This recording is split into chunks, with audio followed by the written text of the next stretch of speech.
This is the High School Coaches Roundtable Show, broadcasting from Sandy's Beef and Ale, where friends and family go for great food and all the big games since 1967. Each week, we broadcast from 2028 Old Lincoln with the stars from the Bucks County football teams. We now go live to Sandy's Beef and Ale for the High School Coaches Roundtable Show. Here now is your host, WBCB's Chris Ermer.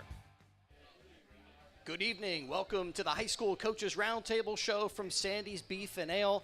Each week we get together with the high school coaches, the players. We meet with the local high school football teams and find out a little bit about what's going on. Week 3 in the books, and we're going to start talking about Week 4 now as we start with the Pennsbury Falcons 2-1, and Coach Tony Cecchia joining us. Co-defensive coordinator with the Falcons, former defensive coordinator with the Golden Hawks. Correct. And you guys just played Council Rock South, a 28-19 win for Pennsbury. Tell us a little bit about that game, how it unfolded for you, how you guys were able to put the reins on Chase Ennis. He a really good quarterback that has been impressing people with the Council Rock South Golden Hawks, but you guys did enough to get the W and play good defense, and we'll meet one of your quarterbacks in a little bit. I've had a chance to catch up with a few coaches I still know on staff and all, and there's still a lot of love there, and they played really well. It was a great game. They played really hard. You got to give a tremendous amount of credit to Ennis for sure at quarterback, but all their kind of role players, receivers, slot guys, they all step up with him, we were in a dogfight. One thing we did really well was stop the run. That was a big part of the game plan from Coach Snyder, both Galen and Luke. We wanted to focus in on that part of their game, try to make them one-dimensional. But the thing is, when you have a really good quarterback, just because that team's one-dimensional, they can still create, make stuff happen. Ultimately, we were able to kind of roll with some punches. They got their hits in on us. We overcame some mental mistakes of our own and ultimately came out on top. I mean, it really was a great game, 14-13 at the half. Council Rock South had an opportunity to maybe tie it up with a 2-point conversion. They couldn't quite get that done, and Pennsbury rolls to a 28-19 win, 2-1 now for the Falcons. You guys are getting ready for a big one, though. Back at home, back at Falcon Field. They've had 2 home games. Both of them played at Harry S. Truman High School. And this week you guys get to return to the campus, to Falcon Field, to the new turf, and play CB West, which is a tough opponent, but I'm sure you guys are going to be pretty fired up. Yeah, well, again, there's a lot of excitement. There's a lot of buzz about the new field, like you said. For seniors like Darius, they've been looking forward to it, to play at home, really play at home.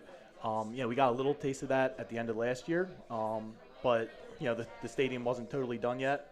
So now the turf's in, the stands are in. It's really beautiful. West is a really, really tough opponent. We know they're physical. We know that they want us as bad as we want them. So this is the kind of game that it's going to come down to the kids. Like me as a coach, we're going to get everything we can out of them, get them in position, all that. But ultimately, it's who's going to be more physical, who's going to be tougher, who's going to last, the duration of that game. I mean, what are the priorities to stopping the CB West offense? Well, like any week, it's of course the run, but even more so against them. They're certainly, they like to run the ball almost as much as we do, which is saying something.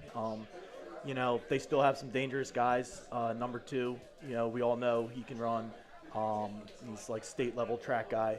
So, you can't forget about that pass game because, that could be a stat line where, oh, man, they only threw 3 or 4 times. But what do they do those 3 or 4 times, So Darius, even though we're saying, hey, run, he still has a really important job, and the rest of the secondary has to do their part in keeping our shell. Like last week with South, games can hinge on one play. Darius had a pick 6 that at the time was a tied game. And that was the game. That was the point that we took the lead. And, you kind of mentioned it. Other than the scare going to half where South had a chance to go 14-13, tie it up, we were able to maintain the lead after that moment. So, between that play and just how solid he's been throughout the year, he's a guy that's worthy of this recognition to be here tonight. Well, Darius Simmons, our guest for the High School Coaches Roundtable show.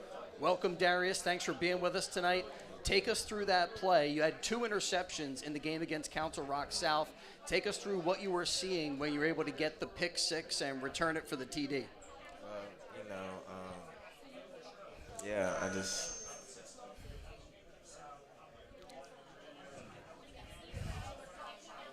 You good?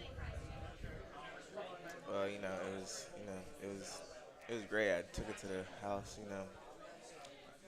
Now, as that play is developing, did you see that ball coming towards you and make a break on it?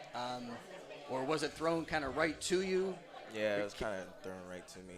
So I just, had to take it.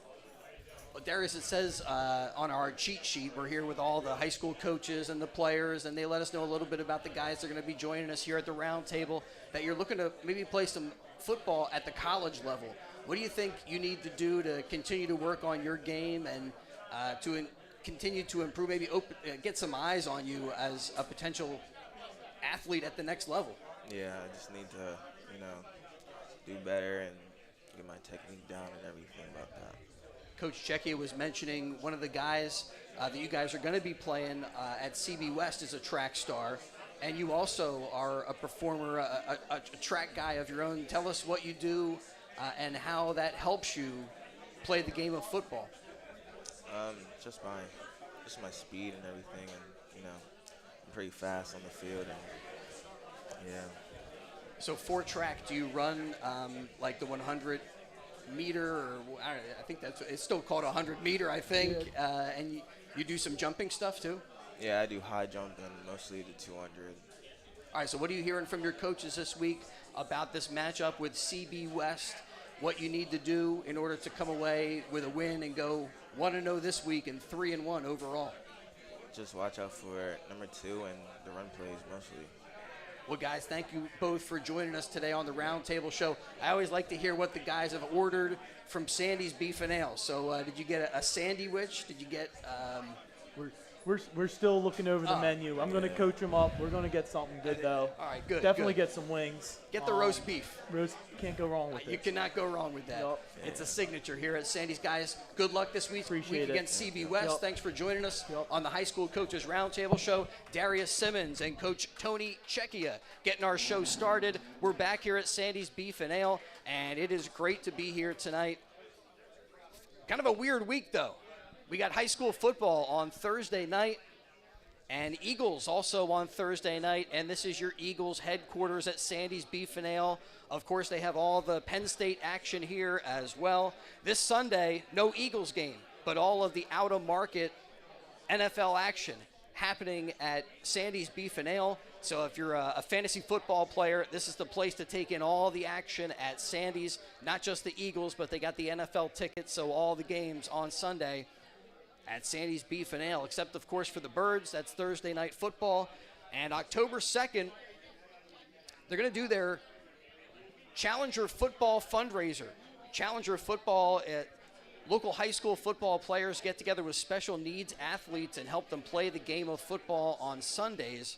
And on October 2nd at Sandy's, they will have their Challenger Football basket raffle, a big fundraiser, a huge event that helps to raise money for a great cause. Again, Bucks County Challenger Football. And now we got the Morrisville Bulldogs joining us. We want to put Coach Pollard here as the Bulldogs at Sandy's. All right, guys. Welcome to the show. Bulldogs getting set for Lower Moreland. Still looking for their first win of the season. And Coach DeAndre Pollard bringing a couple guys here to the show tonight. Thank you so much. Absolutely. Coach, you kind of had an impressive high school football career with Neshaminy. Can you tell us how your experience as a local high school football player helps you as a coach, how helps you relate to the guys that you work with? Yeah, absolutely. It definitely carries over a lot. At Morrisville, obviously, I'm the defensive coordinator, but I am also a position coach. I obviously coach the running backs. That was my former position, and I coach the linebackers as well. Having that knowledge of playing, the position that I did and excelling as much as I did, as well as playing at the next level in college as well, I kind of bring that knowledge down to the players here. Working at Morrisville, obviously it's a much smaller school than Neshaminy, now a 6A school. But taking those things, the discipline, the different tools that I had at the high school level, being at Neshaminy, very disciplined, very good coaching, and then going to Villanova, same exact thing, even higher level of coaching, just bringing that back. I'm trying to just give back to the community as much as I can. Obviously, I've had a couple other coaching opportunities that I passed over, but it just kind of felt like the right time to go ahead and jump in, get some experience going. So I'm just trying to give back as much as I can, and just, with Morrisville, obviously it's been a little bit rocky the last few years. So I'm just trying to help build a program from the ground up. Got a brand new staff, brand new coach, Mitch Cohen, that I believe in. I've known him since I was 6 years old. So that plays a big part in our relationship. So I'm just trying to, do as much as I can to put Morrisville back on the map. Well, Coach Pollard holds a ton of rushing records for Neshaminy, a full ride to Villanova, and again, giving back to the community now as part of this Bulldog program. What do you see from Coach Cohen? What are some of the things that he is trying to impart to the players? And you're saying, Morrisville is a small school, Neshaminy's a big school, but you're still teaching the same game. Yeah. So one of the primary things that kind of drawn me into the position that I'm now in at Morrisville, knowing Mitch, since I was so young, growing up with his son as well, things like that. I'm a little bit older than him. I just know Mitch is very passionate, and the thing with him is he's very big on building the individual first. So he wants to build the individual up, and then obviously the football aspect will come along with that. We have great coaches on our staff that have knowledge that we can give back to them. A few of our coaches, I think 4 out of the 6 of us have college football experience as well. So we're just trying to give back as much of that as we can, as well as building these guys to be great young men and great assets to their community outside of school. Well, Coach Pollard, tell us who you brought with you tonight for the Roundtable show. Yep, so I got sophomore Shakur Dismukes. He's actually a fullback as well as a linebacker for us. He's starting both sides. In addition to him, I have Milton Weisner. He's a senior. He's a wide receiver as well as a defensive back. We kind of use him wherever we need him. A little Swiss Army knife type of guy. Well, guys, welcome to the show. Thanks for being with us. So, Shakur, what are you hearing from your coaches that you guys need to do to continue to come together, continue to get better, and improve week in and week out?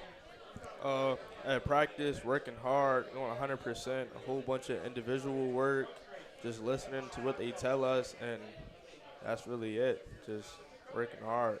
How about this week, Lower Moreland? Anything specifically you guys are working on in practice to get ready for this game? We went to go scout at their last game against Jenkintown. We've seen a lot of things we needed to improve on, we could fix, and just go in tomorrow and get a win. I see you guys put down a couple of different interests and activities that you're into. So are you the guy who's into fishing? Yeah. Is that you? Yeah. You got your are you like a freshwater guy, saltwater? Freshwater. Yeah, I never get out in like a big boat in the ocean.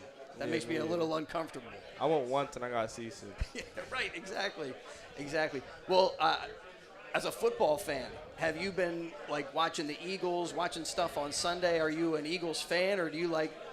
I actually like the Denver Broncos. I'm not a fan of the Eagles. Oh man, well you guys had a week 1 loss, I think, right? Yeah. Good luck with Russell Wilson on this season. All right, so what has been some of the fun stuff being part of Bulldog football? Like Coach Pollard was saying, want to build you guys up, and part of it's about having fun. Yeah, we went to Del Valle College practice. That was pretty fun. We had a whole bunch of 7-on-7s and just like spending time with the team.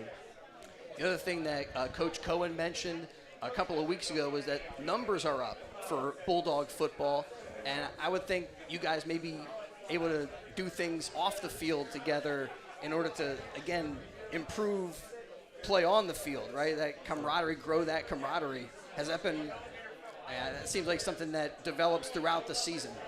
Yeah, we just been going around school telling people come try out, and they came, they showed up, and we really did improve with our numbers from like the past years.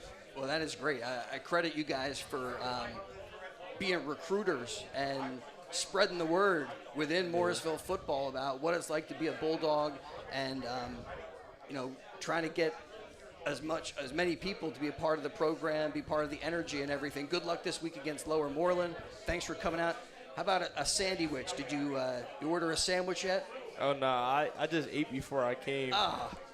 That's a Party foul. classic mistake. Classic mistake here for the Coaches Roundtable show. Well, Shakur, thanks for being with us tonight. If you come back, make sure you don't eat right beforehand so you can have a great sandwich here. And now we turn to Milton. Welcome to the show. Thanks for being with us. Yeah. All right, so take us through some of your favorite plays, some of your favorite moments so far as part of this Morrisville Bulldog team. Something that, you go over to the sideline and the coaches are, pumped up about what you did out there. The one play I think about is like 2 weeks ago against A&C, and they put me at receiver for a backside fade, and I caught it for a 21-yard. That was fun. It was really, it was really got the blood pumping, got the energy up on the team, and that was a great moment. So Milton, even though numbers are up with the Bulldogs, it still is a team where you kind of have to play both defense and offense. Is there one side of the ball that you prefer? As you're describing a pretty awesome catch, but it says here you also came up with 7 tackles. Good contributions on the defense too. Yeah, I enjoy playing defense more than offense. To be completely honest with you, I like to just hit people. Sounds bad, but it's the sport, so. I mean, that's part of what makes football great, getting out that, getting out that anger, everything that you just build up, yeah. What are you hearing about Lower Moreland this week? What do you guys need to do to get a win? We just got to focus, keep our eyes on the ball, and just watch out for the counter. They love to do the counter, so just watch out for that, and we should be able to win this game. So keep that defensive discipline. Don't lose that contain on the backside and everything. Well, good luck pulling that off against Lower Moreland. Bulldogs with us. Thank you so much, Coach Pollard, Shakur, Milton, for being with us. How about your sandwich? I got barbecue wings. I didn't get a sandwich today. Hey, that's not a bad way to go here at Sandy's Beef and Ale. They got some new menu items, outstanding specialty sandwiches. I always go with the roast beef. It's the classic. Yeah. I mean, you got to go with the roast beef. It's the top seller. Bulldogs, good luck. And we're going to step aside, take care of a couple of quick messages on the High School Coaches Roundtable show. We've got more high school programs to talk to, and we'll get back to it in just a little bit. Well, thank you. Sandy's Beef and Ale has been serving famous hand-carved roast beef sandwiches since 1967. Sandy's Beef and Ale is located in the Woodburn Square Shopping Center next to the Oxford Valley Mall. Stop in anytime for not only the roast beef sandwiches, but also the patty, the tailgater, and the Cuban. Family and friends have been coming to Sandy's Beef and Ale since 1967. 2028 Old Lincoln Highway, the home of the hand-carved